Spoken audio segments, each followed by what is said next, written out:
हम लोग combined bending और टॉर्सनल मूवमेंट पर एक न्यूमेरिकल देख लेते हैं जो कि शाफ्ट का डिजाइन करना है।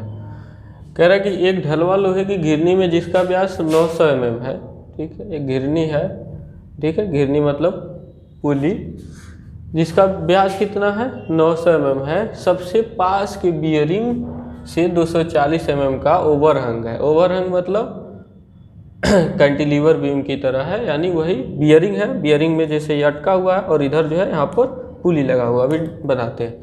यह नीचे से एक विद्युत मोटर द्वारा चलाया गया है, विद्युत मोटर से चलाया जाता है, ठीक है। इसको पावर इनपुट किससे दिया जा रहा है, एक विद्युत मोटर से। पट्टे के सिरे ऊर्ध्वाधर एवं समांतर है, ठीक है। पट्टे के सिरे ऊर्ध्वाधर एवं समांतर है, यानी बिल्कुल सीधे हैं, ऊंची मतलब ऐसे सीधा, एकदम सीधा।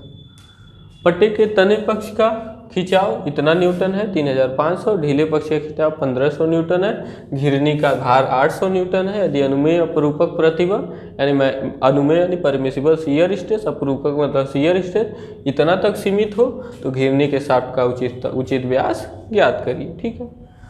तो देखिए यहाँ पर, तो यहाँ क्लियरली देखिए दे दिया है, केवल क्या दिया है 60 MPa अपरूपक प्रतिबल दिया है, यानी ये समझ रहा है यहाँ पे कि शाफ्ट का डिजाइन किस पर करते हैं, टाउ मैक्स वाले फार्मूले पर करते हैं, ना सिग्मा 1 वाले फार्मूले पर करते हैं, ठीक है। क्योंकि शाफ्ट क्या होता है, डक्टाइल मटेरियल का बना होता है, ठीक है। आप चाहें तो कर सकते हैं, क्योंकि इसमें दिया भी नहीं है तो करना भी नहीं है। अब देखिए इसको कैसे करते हैं।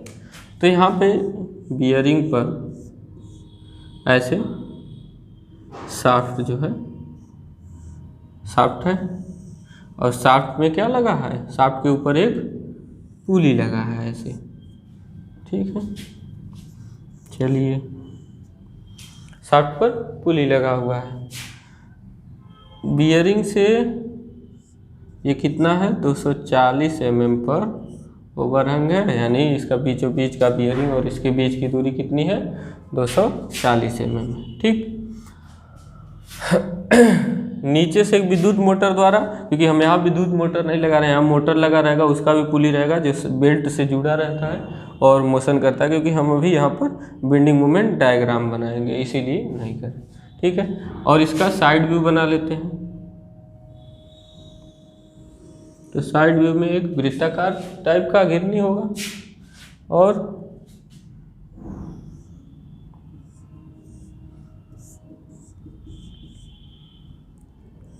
यहाँ पर क्या है, टेंशन लगा है।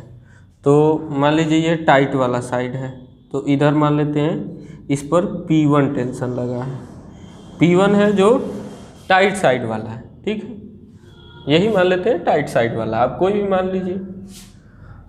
जनरली ऊपर का होता है तो साइड भी ऊपर, हाँ ये मान लेते हैं टाइट साइड, और 3500 न्यूटन का है।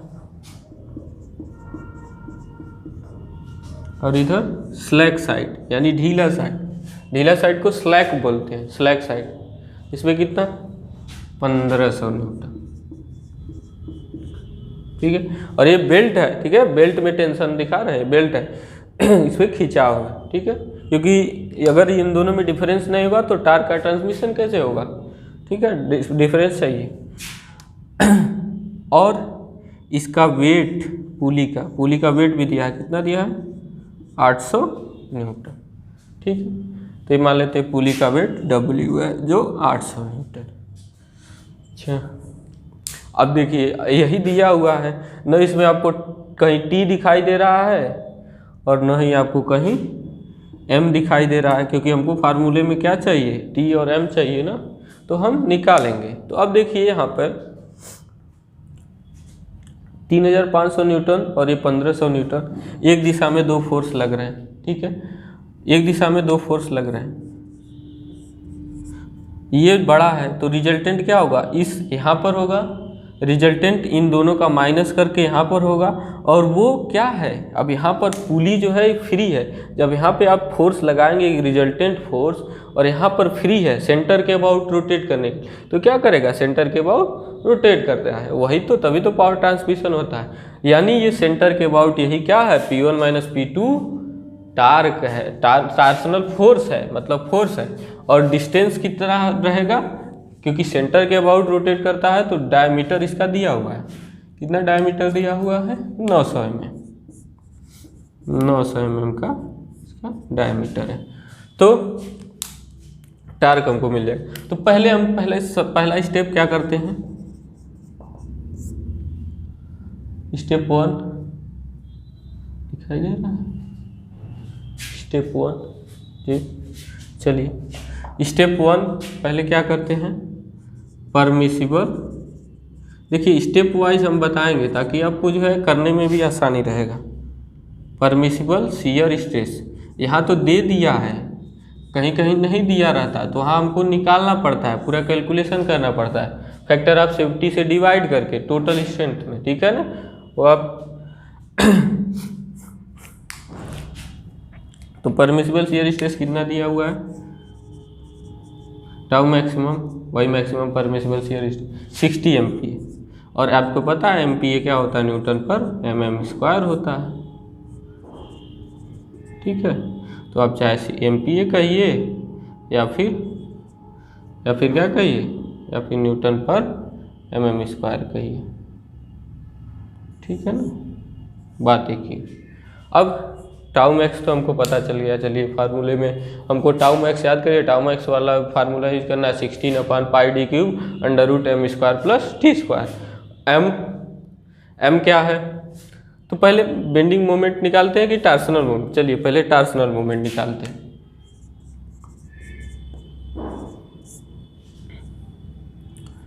तो निकालते हैं आपका स्टेप 2 यहाँ लिखे हुए हैं, टार्सनल मोमेंट। क्या निकालते हैं,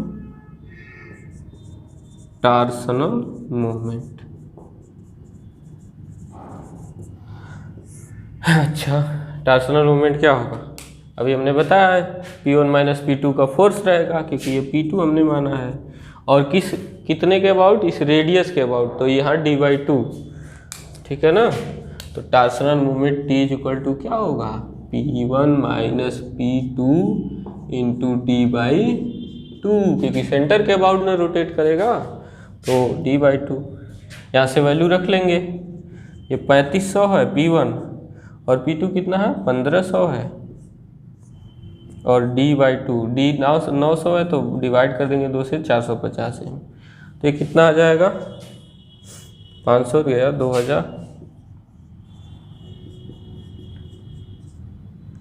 ठीक है।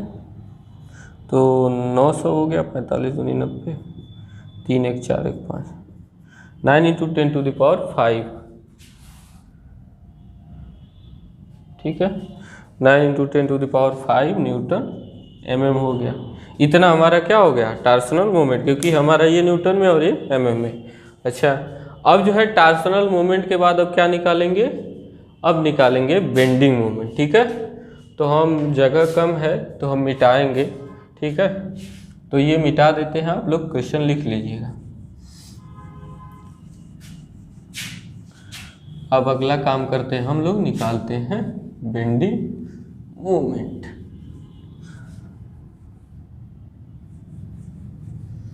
सारी चीज़ें तो हमने लिख लिया है, अब इस पर बेंडिंग मोमेंट निकालते हैं। तो स्टेप 3, बेंडिंग मोमेंट। अब देखिए ये बियरिंग है, ठीक है, तो बियरिंग पर क्या होगा, हमेशा टिका रहेगा। तो यहाँ पर देखिए ये कैसे ओवरहैंग बीम की तरह काम कर रहा है कि नहीं। यहाँ पर देखिए 3 लोड लगे हैं, ध्यान से देखिए, तीनों लोड नीचे लग रहे हैं, तो केवल एक लोड नहीं है, केवल ये W नहीं है, P1 + P2 + W।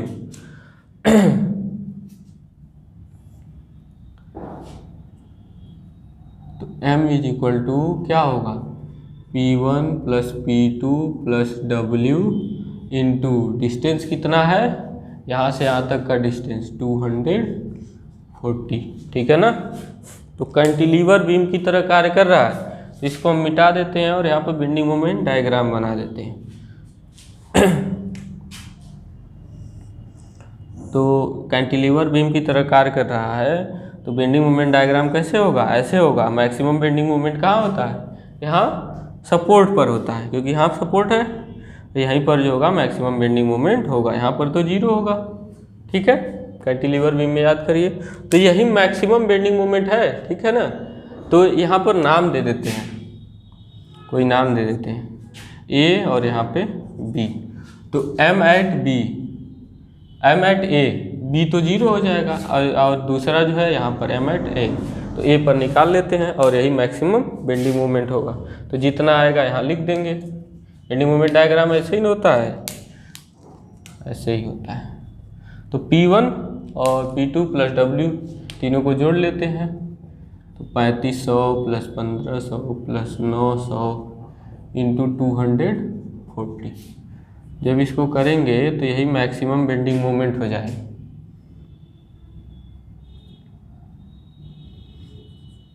ठीक है, तो इसको आप लिख सकते हैं ऐसे, मैक्सिमम बेंडिंग मोमेंट। ठीक है, मैक्सिमम बेंडिंग मोमेंट m, क्योंकि इसी पर मैक्सिमम आएगा। कितना आएगा सॉल्व करने के बाद, 1392 इंटू 10⁻³ न्यूटन m, इतना हमारा आ गया बेंडिंग मोमेंट m। तो मैक्सिमम बेंडिंग मोमेंट इतना है यहाँ पर।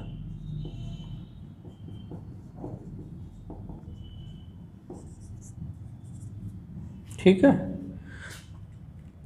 कैसा है ये, नेगेटिव होगा। ठीक है, नेगेटिव होगा, लेकिन हमको जो है केवल वैल्यू से मतलब है। ठीक, आप चाहे तो साइन लगा सकते हैं, नहीं लगाइए तो भी कोई बात नहीं, हमको मैक्सिमम से मतलब है।